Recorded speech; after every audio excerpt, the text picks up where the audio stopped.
Is it possible to learn to draw faster? Is it possible to spend the same time drawing but to go further in that time? Yes, it is. Let me explain. When we learn to draw as a self-taught artist, and I assume you're a self-taught artist because you're watching this video rather than sitting in a class having a teacher teach you, I'm having to actually learn two things when I learn to draw.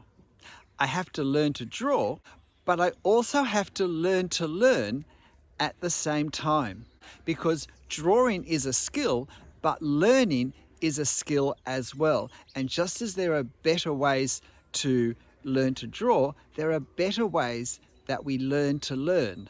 And if we don't properly appreciate that we need to learn, then we're probably not going to have an approach to learning that will enable us to learn as well as we can, as effectively as we can, as much for the time that we spend doing it as we could. And because we're learning to draw, we probably want to be able to draw pictures, to create artworks. But this very understandable and great aim can actually lead us down a winding path that means it will take us much longer to get to the place we want to get to, or in fact we may not even get as far along the path. It may be a different path that will take us further, faster, and here's that better path. From a learning point of view, from a learning to learn point of view, in general terms, we get further faster by isolating small components of what we're trying to learn and working on them intensely, repeatedly, and then once we've mastered, to some degree at least, those elements, we add new elements to it that we then learn to incorporate into what we've already learned, and we repeat those until we've reached a level of competence with those. And at the same time, we're still consolidating those first elements that we began, and then we introduce a new element. And at this point, we do the same thing. We incorporate the new element, we really consolidate those second elements, and those first elements we can do without thinking. We've had so much practice so regularly, and you can see the pattern and you can see the way it builds relatively quickly, where there are some skill elements now that we've done so repeatedly for such a long period of time that we've developed such a level of skill and practice that we don't even think about it. There are some perhaps we're having to think a bit about, a little bit of an effort, but basically we have them under our belt, and then there are the most recent ones that we're still having to really apply ourselves to concentrate with. And we start with the most fundamental elements for what we want to draw. If I want to draw buildings, there's no point me learning how to draw brickwork if the angles of my walls look all wrong.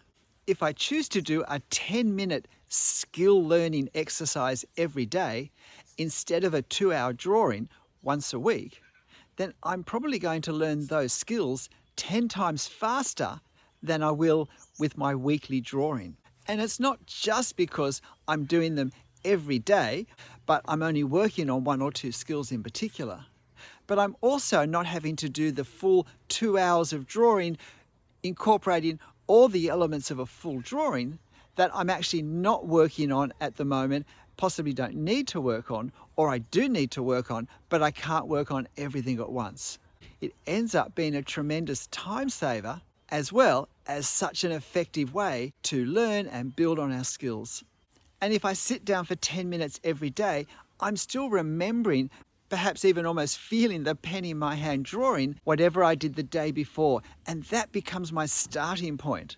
But if it's a week or 2 weeks between drawings, there's possibly very little of the drawing experience from the previous session that I'm still carrying enough to be able to use to my advantage. And if every week or so I'm trying to do a proper drawing, then I'm probably being tempted to draw an impressive subject to make my drawing look better. And so it's really easy to choose a subject that's simply too hard for my learning level. And that makes my learning even more difficult and less effective.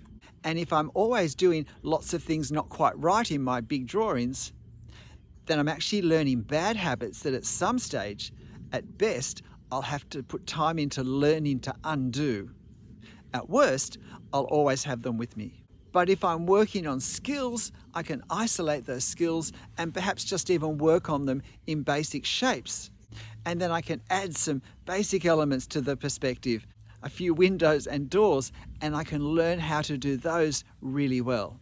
I can draw cottages and houses, and eventually I can work my way up to drawing the Musée du Louvre in Paris. But I don't start there.